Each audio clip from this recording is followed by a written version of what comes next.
Hey, good afternoon, everybody. It is Friday, May 12th. It's Anything Goes podcast. Welcome back to the show. This is Chris, and of course, Jimmy. Friday, Chris, what's happening?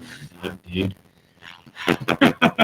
I always know when I go outside during this time of year that I cannot do it for any extended period of time without taking like Zyrtec. Claritin doesn't do anything for me, so I have to take Zyrtec. I went to one of the kids' baseball games today, and I swear to God, from like the moment I sat down until the end of the game, I didn't stop sneezing, and my eyes were just like leaking and itching. I'm absolutely miserable. But then I got ice cream, so like a good boy. Mama got me some ice cream. So. Hey, I know that's miserable. I'm very fortunate not to have that reaction, but I know the feeling because I have a specific like allergy that comes up in certain places, and it just hits you just like that. So if that happened to me, as often as does for people that are dealing with these, pollen and other weather conditions that are contributing factors, that's miserable. And I never had allergies until I moved to Frederick, Maryland in 2013. Well, maybe I grew up here, so maybe I was used to, the pollen. Yeah. Probably true. I mean, you kind of born with it. That's what they say. Like, you should use like what is it? Local honey because the honey is from the area that you're in, so it has those natural things in them that will help you with that kind of stuff. So, I understand honey's got some pretty amazing qualities, actually. It's underutilized. Yeah. That's cool. All right. Well, I mean, it's been a freaking just a bizarre week to me. I mean, we've had a couple of really big things happen. One, obviously, Title 42 went away yesterday. I'm not sure they really got well, they certainly didn't get the mad dash for the border that they thought that they were going to get. Having said that, it sounds like the amassing of people in Mexico at the border is really ramping up. And of course, just because we didn't get the mad rush doesn't mean that the numbers that they are encountering have gone down. Of course not. They've still gone up, just not to the level yet. Keyword yet that they said they were expecting. So I think the next week, and it's going to depend a lot on what Governor Abbott down in Texas does, because but for him having the National Guard out there with actually putting razor wire across the American side of the border in these crossing areas, we probably would have gotten the rush. Yeah. But so we'll see what happens with that. I mean, of course, the notebook or the binder, whatever her name is this week, Jean-Claude Van Damme, KJP. She was on TV today, and she got asked 100 times about it, and same bullshit, same. Oh, we've been planning for this. We've been planning for this event for months, and we're doing everything. We're trying to use all the tools that we have to make sure. Well, here's my question to her, and I don't know, maybe you can answer this. Maybe I'm just missing something. I bet I can answer it as well as she would answer it. Well, that's easy. That's simple. But I guess my question is Congress didn't pass anything border related under Trump. Okay. When Trump was in office, Congress passed no bill. He signed nothing into law about immigration. But our numbers were significantly lower, the lowest in I think since they started recording them. So, I guess I don't know what exactly happened as far as like legislation, but like, because didn't DACA change? Well, DACA pertains to people that were already in the country. Yeah. So but I'm just talking about like how it impacts immigration, and because of the way that I think what you're getting to is like the difference between Biden and. Well, I guess I'm bringing it up because her excuse, Mhm. KJP's excuse is Congress needs to act. Congress needs to act. That's why we're in the mess we're in. But just 4 years ago, Congress hadn't acted.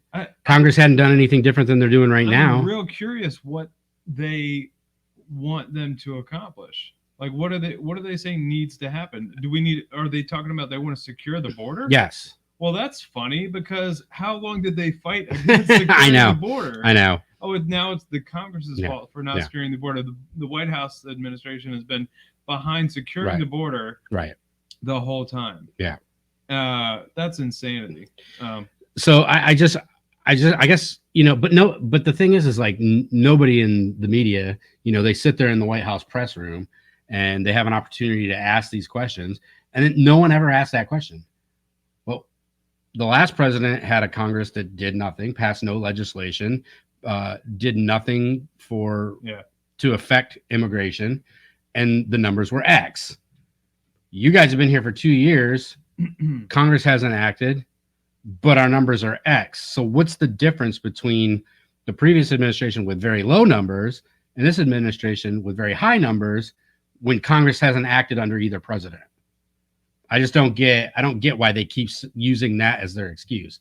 It's obvious that that a president doesn't need Congress to make something happen. Now, of course they won't acknowledge the fact that on day one, Biden canceled, 4 or 5 policies that directly affected what's happening at the border.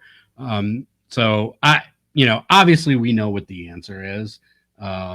One person is very strong on the border and the other one wants open borders. Right. And it's not even just about the border. It's all the benefits and support that they get, the lack of actual repercussions when they're here.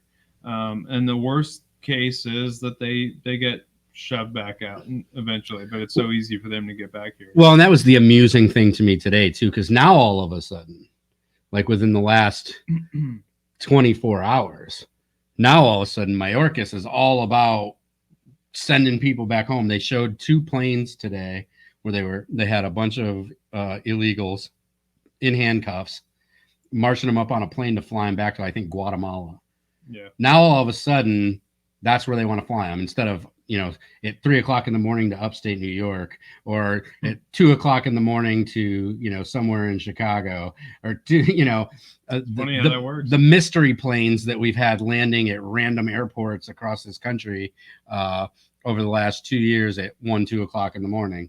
Now all of a sudden, of course the media's right there. Oh, look, he's sending them home. He's kicking them out. We're not playing this game. And you got Mayorkas, whose dumbass is down there or out there saying, "Oh, we're gonna, we're the border is secure, and we're gonna." No, it's not. No, it's not. You dumbass. Yeah. Well, they go. But we're too stupid because we just believe what we're told. So there's a lot of factors that go into it. The bottom line is the border needs to be actually secured. Yeah. It causes so many other issues. People like Biden and former President Obama, they like to tout that they probably deported more immigrants than anybody else. They probably have, but they've also allowed way more than anybody else. Yeah. It's kind of like Biden saying he's creating jobs. Right. Yeah. Dude. Yeah. So, but it's about incentive too. Like I think it was Donald Trump that just mentioned it, but he was talking about how, or maybe I don't know. Like I said, I listen to so many podcasts all over the place. But when families were quote unquote separated at the border, that was also a de-incentivizer for people to try to be coming in here illegally. Because if they get separated and that impacts their situation, just any of these other incentives that. Well, and of course, the big news, and I actually just heard it for the first time today. I don't know when it was actually made public, but we had a juvenile illegal immigrant die in federal custody Oh, really? on the 7th of May. How'd that happen? Well, amazingly, you never hear about it because I can tell you under the last president, whenever there was even the hint that somebody might even potentially die, it was all over every major network, all day, every day. And KJP, when she was asked about that today, and her answer was, well, I won't speak to anything when there's an ongoing investigation. Well, you didn't fucking care Right. when you didn't care about any investigation 3 years ago, 4 years ago. You didn't care. Now all of a sudden it's we got it's ongoing investigation. Any reason for her to not speak about something is what she goes for. Like, because even when she tries to speak, she doesn't say anything. She's just as bad as Biden when it comes to around talking, in circles and doesn't do anything. which is why they're a match made in heaven. It's awful. Yeah, her and Kamala and speaking of her, I'm glad you brought. I almost forgot she existed. Because one was the last time we heard from her. I've heard her nonsense. But two, isn't she the border czar? Yeah. Isn't she the one in charge of the border? So why isn't she out front and center? Why isn't she down in El Paso? Why isn't she down in Brownsville? Why isn't she down in any of these areas? Giving a press conference saying, "Don't cross the border. You're not going to be able to stay. No, she's the border czar. Yeah. She was put in charge of it. Nothing. I don't know. I think she's accomplishing just about as much as she truly wants to. Well, that's true. I mean, yeah. So anyway, we'll see what happens over the next. Again, I think a big part of it is going to be what Governor Abbott, not the federal government, what Governor Abbott decides to do and how long he decides to maintain a National Guard presence down there to quell this thing. And if that's a week, I would expect that shortly thereafter, when that Constantine wire is picked up, that the flow is going to come. Well, hopefully it all remains in place. Realistically, like whatever they can do as a deterrence, if they set up guard posts that look like they're going to shoot on sight, like, I mean, hey, that might be a little deterrence. Something. But yeah, that which is hopefully those actions that were taken are what have contributed to not having the major rush that was expected. So that's fortunate. But I mean, the reality is the border crisis was a serious crisis prior to the expiration of Title 42. Sure. There were still massive amounts of illegal immigrants coming in every day. Yep. And so that's not going to change. Well, and the thing is the president still had the authority to do things before Title 42 ever came about. He had Title 8, which Trump used prior to Title 42 is simply a medical emergency provision that was put in place. So prior to COVID,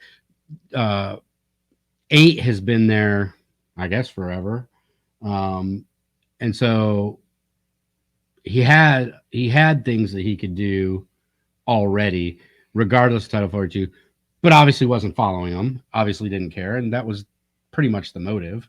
And did he get rid of the remain in Mexico? Yeah, that was one of the policies he got rid of. He got rid of remain in Mexico. He terminated any more building of any barrier. There's a couple more. How the detaining policy, the detainment policies that were in place. And so, yeah, I mean, but none of those matter because this was gonna happen regardless. Yeah, I was gonna say, and now it's such a big deal to secure the border. That's interesting. So how the winning argument shifts. Yeah, Well, and now, of course, it goes right back to the same thing with the whole defund the police thing. Democrats were defund the police, defund the police, defund the police, defund the police. Oh shit, there's an election. Fund the police, fund the police, fund the police.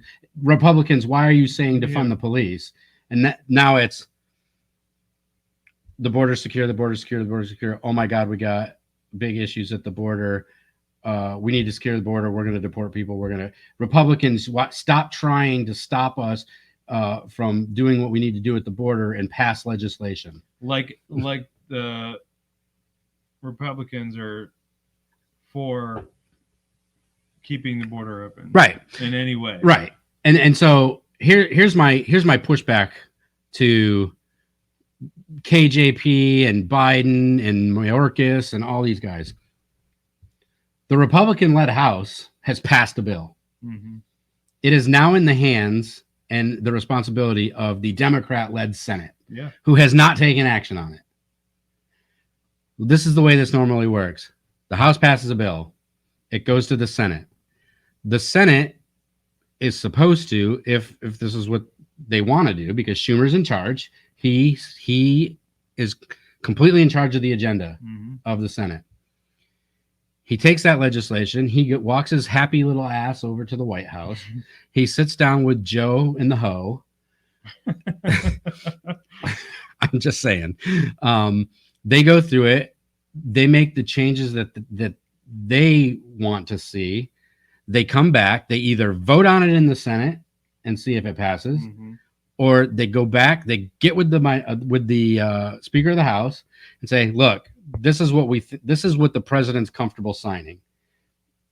Can we negotiate the differences between the two bills?" They either say yes, they say no, they negotiate, they try to get to a place where they can pass it. Schumer hasn't even taken it up. So for you Dems to say that, oh, the Republican House needs to, they've already done their job. They've already passed something. Whether you like it or not, it's already been passed. So the onus is on you, Chuck Schumer, and you Senate Democrats, to now decide what you want to do. So, and I wish on this instance and on that topic alone, I wish to hell I was in the White House press. Oh, yeah. Because every single time she makes that comment, not one of them brings that up. Not one of them brings up the fact that the House already passed something. Not even Fox News brings that up. Why, I don't know. But I mean, it's very obvious to me that would be, as soon as she says that, that's my most natural question. I don't know what the political climate, I guess, in there is, because they probably have limited opportunities for pushback. Like, I mean, I know they can and they do a little bit, but that didn't stop Jim Acosta when President Trump was in there, when he would stand up and get on his soapbox for 20 minutes. That's true. Couldn't keep him out. You know? Yeah, I don't know. I don't know what the limitations are in there. Yeah. So anyway, moving on. We'll see what happens with the border. But my suspicion is even though we didn't get the rush yesterday or today, even that I'm aware of up till this point, as soon as there's any appearance of back down of what's set up right now, it's going to come, because the amount of people that are waiting on the banks of the other side right now are astronomical. Yeah. So the last number I heard yesterday afternoon was they're estimating that there's already 60,000 sitting over there. Should mention too how this plays into not only just like the negative aspects of illegal immigration, not just a damage on our economy, but it's also a major threat. It's a major threat, as in the endless amount of drugs, especially fentanyl, that comes across the border in that manner, is super dangerous to everybody, especially children. You know, there are young folks around the country.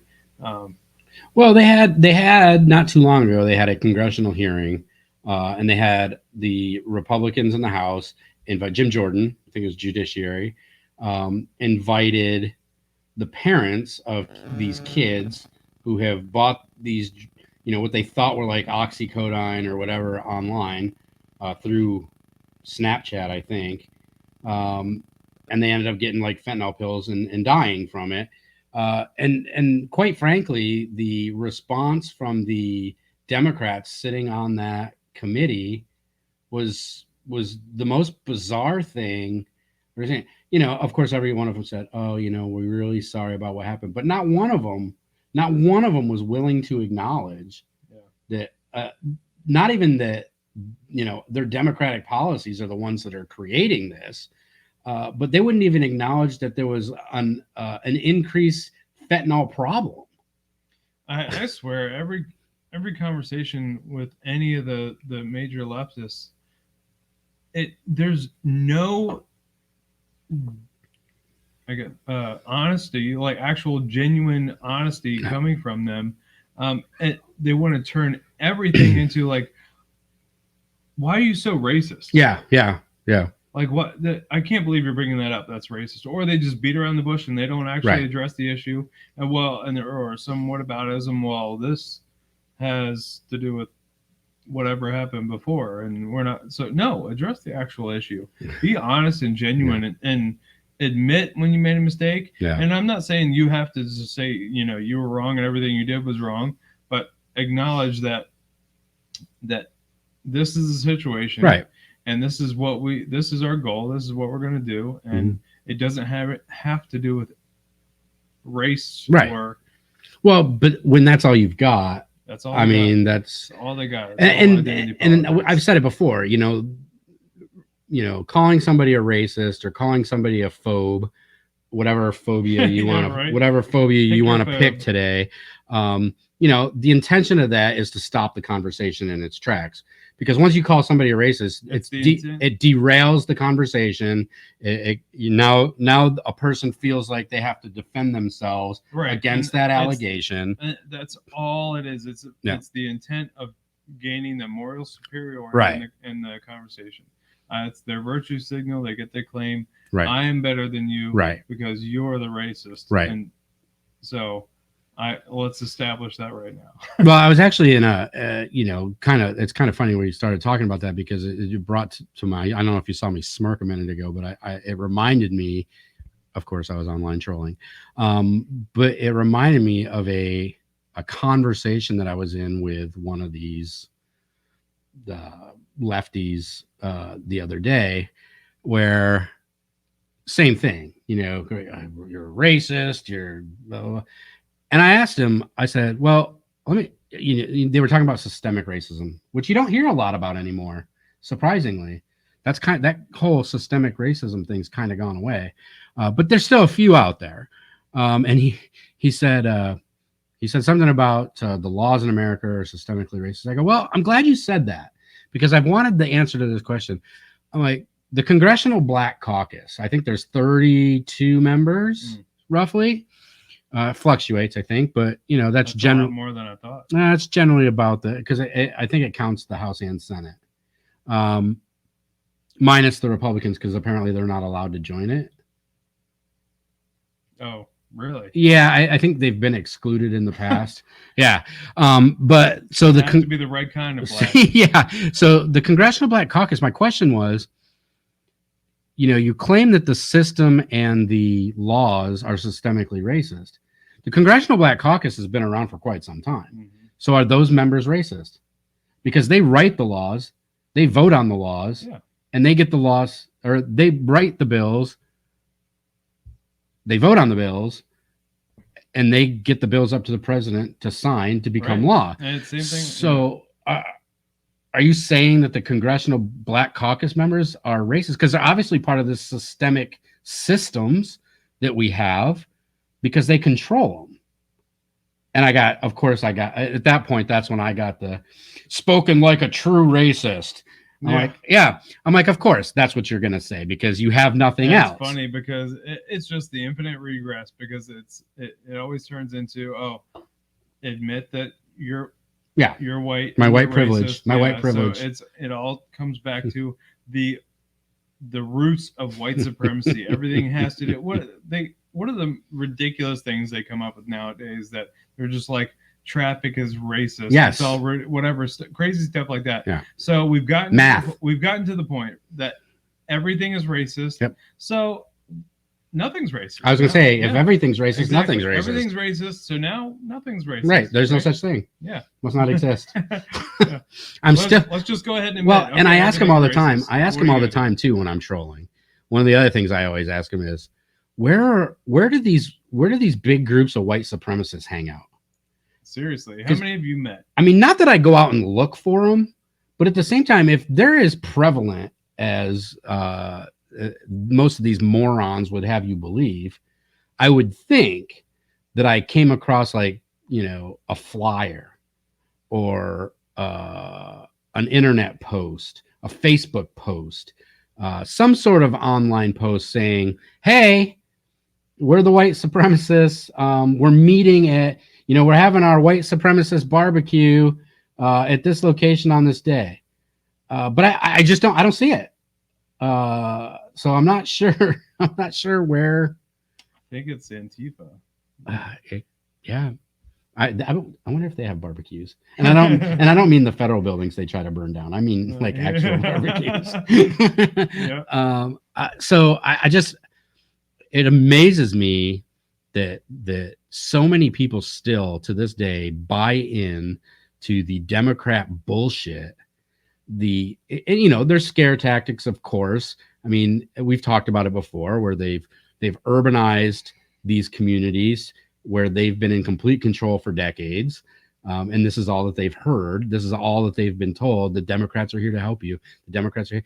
But every 4 years, those communities are still in the same place they were the 4 years before, regardless of who is in power, White House, Congress, whatever. And their situation never changes. I mean, has their situation, I can't say it's never changed, because they are markedly better, or markedly, not marketably, markedly better. Yeah, market. Yeah. Markedly. Jeez, now I'm. I want to make sure we're grammatically correct. Yeah. Markedly better than they were, pre 1970. Mm-hmm. But they still believe that they still believe that the Democrats are their fucking saviors. And I just don't get it. I don't get. And I guess I can't understand it because, again, I truly believe that that's all they hear. They don't hear any outside opinions in those echo chamber cities other than what their masters want them to hear. So I just always want to ask the question: is which side seems to be obsessed with race? Yeah, well, that's easy.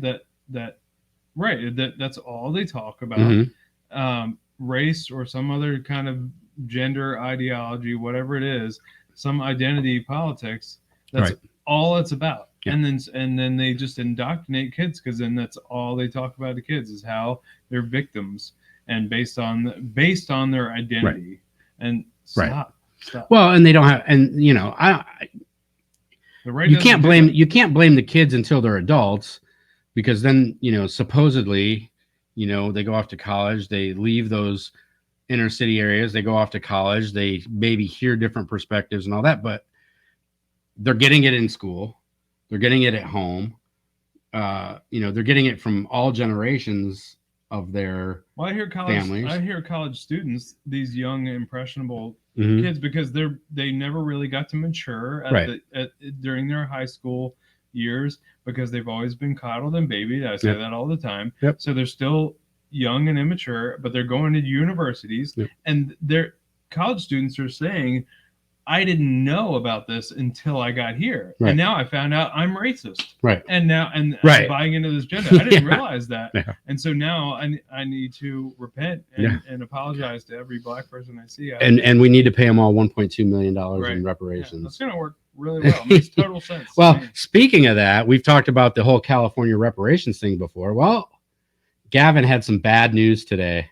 What's that? Gavin Newsom, I'm sure most of you know who that moron is, the governor of California. They were anticipating that California was running a deficit of 22 million, maybe billion, but I think million. Well, that would be pretty much even. They were a little off. It's actually 32.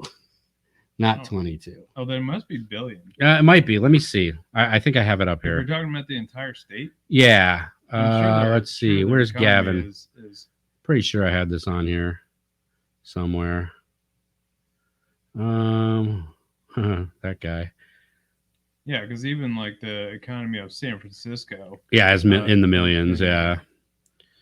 So it probably is billion, but anyway, it was 10 million or billion more than what they had originally anticipated. no So, surprise there, and it's only going to get worse because they've been bankrupt for a while. Who knows what other, how they're being saved or I must have closed it.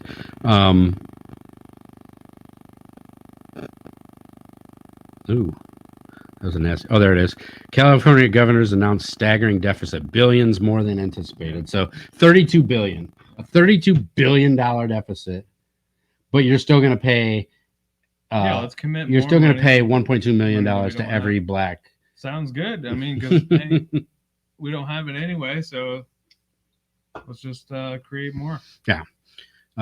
So yeah. Anyway, I just thought you said that, and it made me instantly think of that story that I was reading earlier. Yeah. All right, we're gonna move on. We're moving on to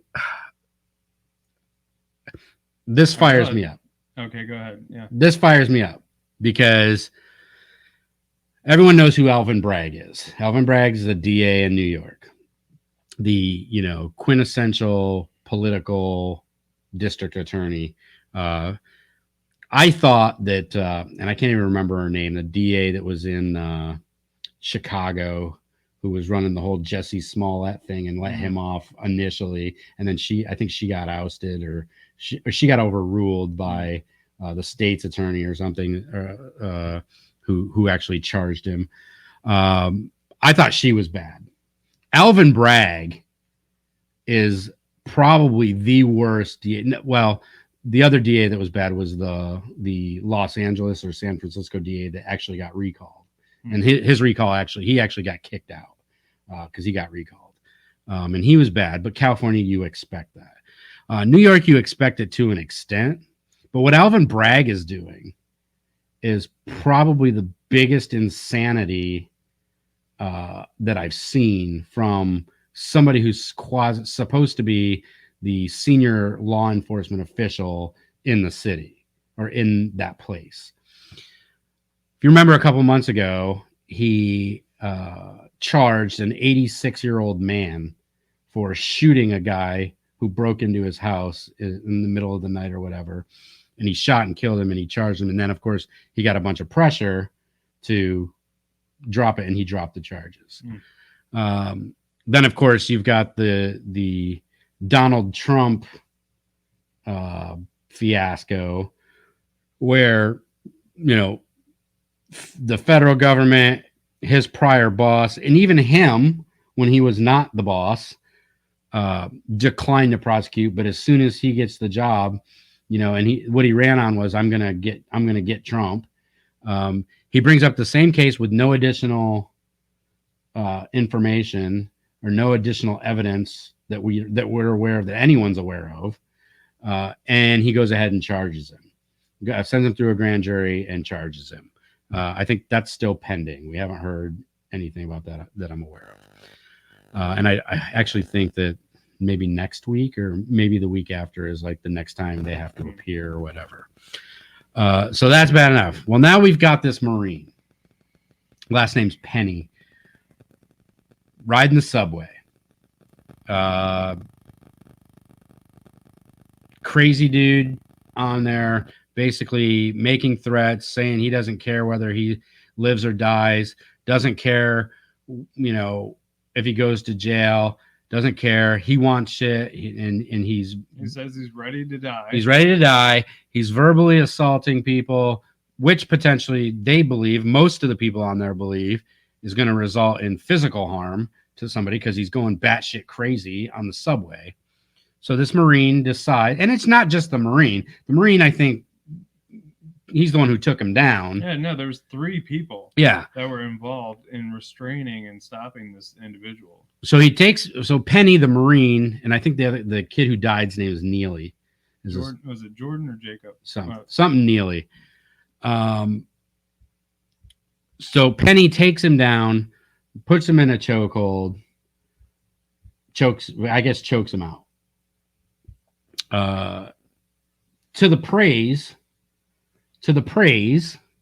of every other person. Jordan. Of every other person on that train. Right. They all thanked him. And we're not talking like a whole bunch of white people on there praising him for doing what he did. I mean, you're talking. I think today, another witness came forward, and she's a 68-year-old black woman who went out and said, "No, I actually went up to him afterwards and thanked him for doing what he did to protect us." But Alvin Bragg, what does Alvin Bragg do? Yep, that's right. Doesn't send it to a grand jury. Just charges him with. I can't even remember what he charged him with. Second degree, not homicide. What's the one that starts with an M? Manslaughter. Oh. Charges him with second degree manslaughter for this kid dying. Now, of course, this kid, and listen, I get, if that happened to a member of my family, I would be upset. I absolutely believe that. But I'm also a realist and would understand, knowing the history of that particular individual. It wouldn't shock me. And two, I would be really, really careful about going out there and dying on my sword in defense of this person. Yeah. This guy's been arrested 40 plus times before. And we're not talking like minor arrests. I think one of them was he either did or threatened to punch like a 67, 68-year-old woman in the face. Yeah. He has assault charges, robbery. He has a bunch of charges, or he has a bunch of past charges. Why isn't this guy in jail? He's on the New York City. That speaks to a larger issue, and I certainly was going to get to that. But it all falls under the same thing. You got D.A. Bragg, who's not putting these people in jail. Well, right, and so he's listening to the political, powerhouses that are pressuring him to say, "Oh, you need to charge this guy with murder," or whatever, because that's exactly what this is. So he's buckling to that. It is disgusting. And just to be clear, just because somebody has 44 prior arrests doesn't mean they deserve to die. No. Nobody has said that. Right. And anybody who claims that that's what the right-wing conservative people, whatever, are saying is false. That's not They're full what of shit. Saying.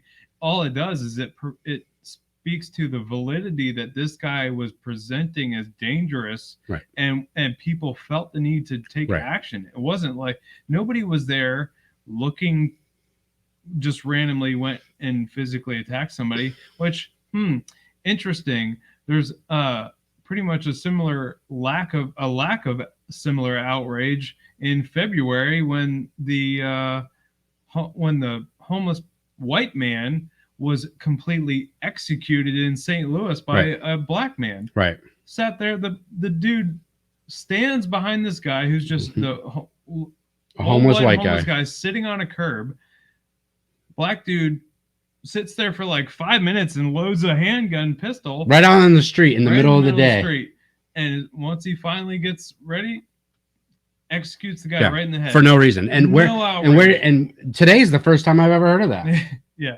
I just showed this to Chris prior to this. I mean, why is there no outrage over that? Yeah, and there's no protest, there's no screaming and yelling, there's no, and it goes to the other thing too. Penny, like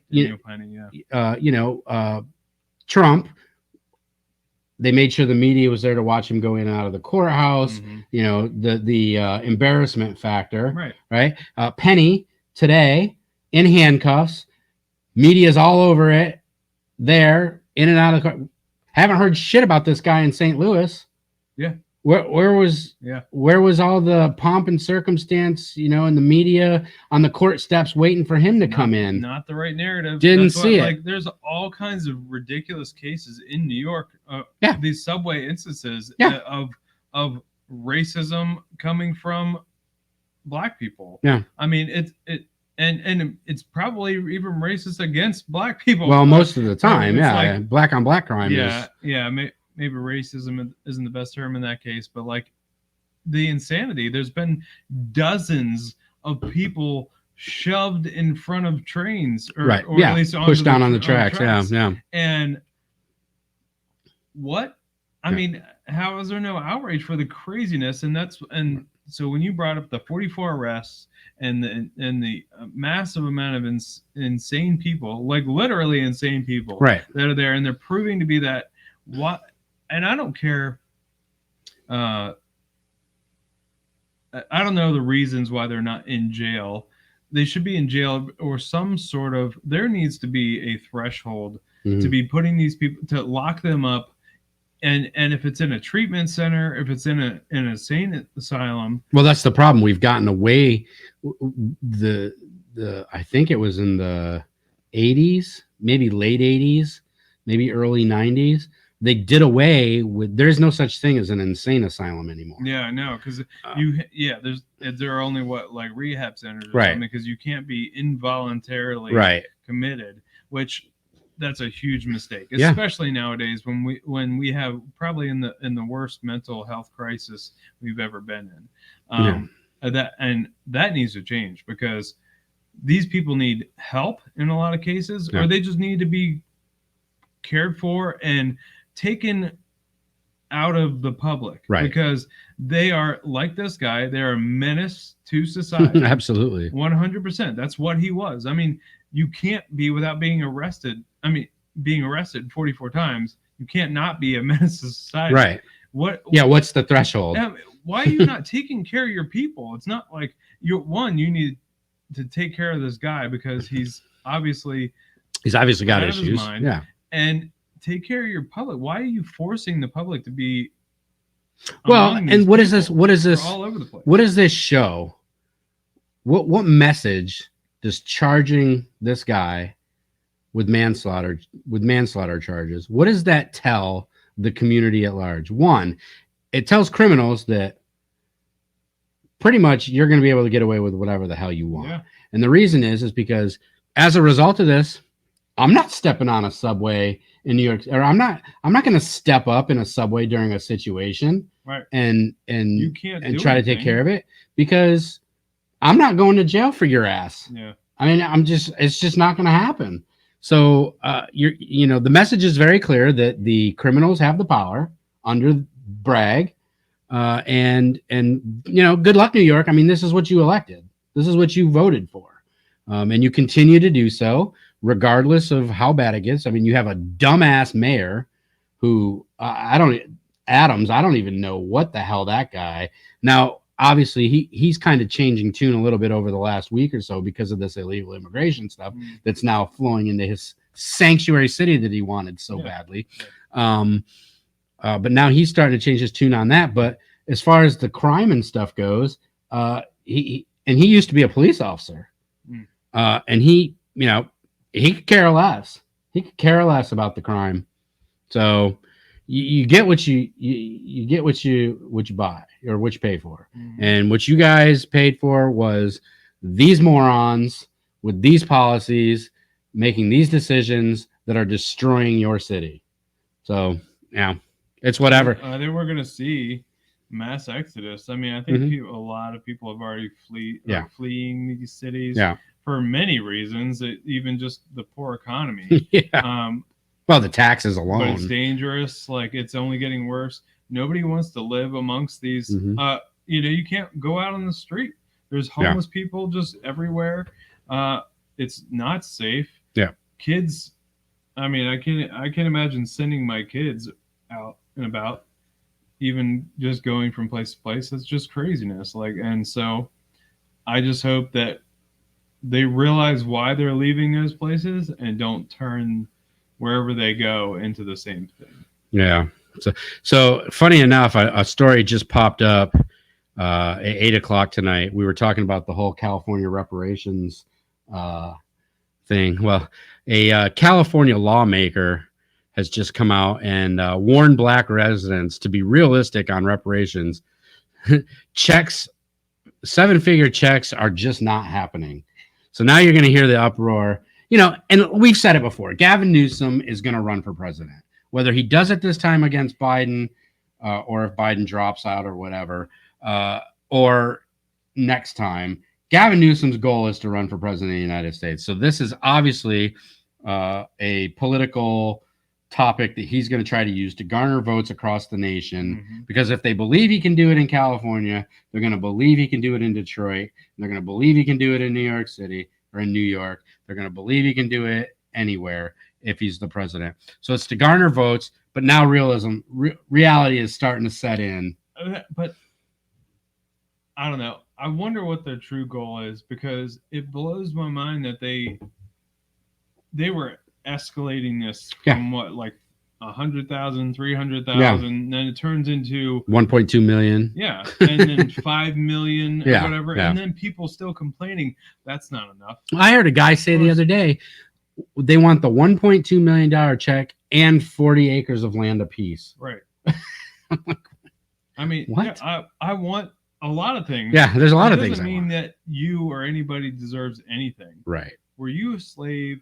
No. Well, how are you in actually California, impacted, and how were you impacted by anybody else that was involved? In California, specifically, slavery never went to California. So I'm like, okay. That's not to say people haven't moved out there, but whatever. I hate even talking about the slavery topic because it's so dumb. The way that we're looking at we're judging history through the lens of modernity, and it's just like, I'm sorry, you need to understand all that went into the abolition of slavery, which is fantastic. The Irish, nobody supports slavery. No, I mean nobody says. There's nobody that says, "Hey, that's a great idea. Let's do it." Nobody says, "I wish that was still happening." Right. No, I'm sorry. So stop. Yeah. And you don't deserve anything. Nobody deserves anything. I'm sorry. Yeah. Yeah. No, I don't disagree with you. Because there's no point in relinquishing to these crazy demanding people, because it'll never be enough. Right. Nothing will be enough. Nothing you do will be enough. Right. And they've shown that, and they're showing that now by continuing to put. So it's whatever. Yeah. I don't think I've covered that very well, but like, it just frustrates me because it is just craziness. You're never going to make anybody happy, and you've created this by telling everybody how much of a victim that they are. Right. You're not helping them at all. Right. It's just, and the whole welfare thing, you're not helping people by giving people just handouts. You need to give them tools so that they can do things for themselves. You don't need to just give them things. Well, but the issue to me is, how many programs are out there specifically designed for the minority community? When you're talking about college programs, when you're talking about housing programs, when you're talking about a whole slew of economic programs for people, trade schools, all these things have been put in place. I mean, go look for a grant. Go look for a grant to start a small business. Right. I would guess that 50% or more are minority small business grants, because that's what they're pushing. So it's not like these opportunities aren't out there already. You just have to want it, and you have to want to do the work, because it's not just that they're going to hand you money. It's there's a lot of work that goes into building a business. There's a lot of work that goes into maintaining a business, having employees, doing all these things. They don't want that part of it. They want the money part. They want I'm a business owner. I started my own business, but they don't want the rest of it. They don't want the work. And that's not, I'm not saying that minorities are lazy, but by and large, these programs are out there, specifically designed. Like if you ever go on the website and look at the federal grant website, the specific criteria to apply for that particular grant is there. Most of the ones I read are either small business or minority small business. Those are generally the two grant categories that you can apply for, and most of them are minority small business grant programs. So I mean, there's a lot of things out there that can increase. Now, what's not going to help you? What's not going to help you get those things is a criminal record. What's not going to help you get those things is massive debt. What's not going to help you get those things is not educating yourself and teaching yourself how to be successful.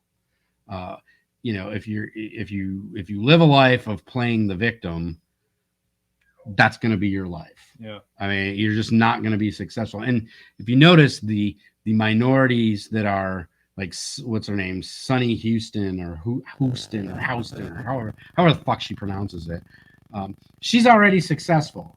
So it's easy for her. It's easy for Whoopi Goldberg to sit out there and tell you that you're a victim. Yeah. Yeah. Without. That's where it all comes from, though. It Yeah. comes from Yeah. the either white liberals, the elites, basically, Mm-hmm. Who are exactly, they're preaching victimhood. They're offended on behalf of other people. Right. It's absurd. Yeah, but no one ever asked Whoopi Goldberg, well, if we're such an oppressive nation, why are you where you're at? Exactly. Hey, Sonny, if we're such an oppressive nation, how did you manage to get on TV? Hey, what was that girl's name that was on, the lady's name that was on ESPN? Jamil. I want to say Bell, but yeah, whatever her name is. Yeah. You cry and scream racism all the time. She was the worst. But how did you get to where you were if that's true? All these professional athletes, how did you get to where you were if that's true?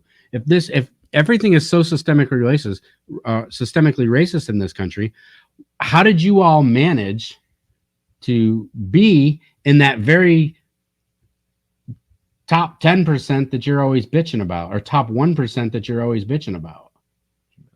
Jamil Hill. Yeah. Worst. But that's always my question is, well, then explain to me how you got there. And they'll never tell you because I worked hard. No. I don't know. So it's always confusing to me that those are the people that are spouting it the loudest. Yeah. And they're telling you, the person sitting at home, the person who's on public assistance, the person who can't pay your electric bill, the person who can't find housing, they're the ones telling you that you're a victim. But they're not. Right. I mean, Oprah is a beautiful example. You are a billionaire. If we're such a systemically racist country, and how is that possible? I don't think it was just minorities that are supporting you. There was an awful lot of white people that were supporting you. Right. An awful lot of white people voted for Barack Obama. Yeah. It just doesn't make any sense, and it's just really not doing anybody any favors. Indoctrinating and turning everybody into victims is awful, and it doesn't help our country. No, certainly does not. Yeah, you need to let people know that, hey, you're born in America, you have American privilege, and that's all the privilege you need to worry about. And not everybody has the same opportunities. The goal is to try to give everybody as many opportunities as possible. But right. Everybody's in different situations, but take advantage of what you have. Well, and that's why the conversation changed from equality to equity. Oh, yeah. Equality means everyone starts off on the same foot and you make your own. Equity means, well, we don't give a shit what you did or what you didn't do. Everyone gets the same. And so that's why the narrative now is not equality, it's equity. Right. So, hey, before we go, I just wanted to plug this one more time. Starting tomorrow, if you have not registered, Jen Charlton from the Jen Charlton Show is having her first health and wellness summit starting this weekend. It's you can go online. It's called Restoring Health in a Toxic World. You can go to https www.evenbright.com/e/restoring-health-a-toxic-world-registration and sign up for it and join her this weekend. Like I said, I think I said last time, she has some medical doctors on there. They're going to be she has 2 medical doctors, a medical examiner, 3 legislators, and they're all going to talk about issues facing us from chemical toxic burns, COVID, the negative effects of shots and treatments, and a tainted food supply, and how to get healthier in spite of everything. So go sign up for that, and pop in. I think there's a $50 registration fee. I'm not sure, that might be wrong, but go on and look at it. And if you're interested, jump on in. It sounds like it's going to be an interesting event with some legislators on there. If you're going to be in the area, it's in Gettysburg. So you can probably go to that website and also find out exactly the location, time, and what's going to be on the agenda at a time that you might want to go. But hey, thanks a lot. Hey, this is Friday. Next Tuesday we should be good. Yep. No. Oh, no. I'll be in Colorado. That's right, Jimmy. Well, I'll be good. Jimmy may or may not be good. I don't know. You bringing your laptop? I mean, we can do it, but I don't know. Yeah. No, probably not, because I have another laptop I have to bring. So we'll you guys might be stuck with me next Tuesday. Sorry. But we will definitely see you then. Jimmy, have a good night. All right. Thanks, Chris. See you.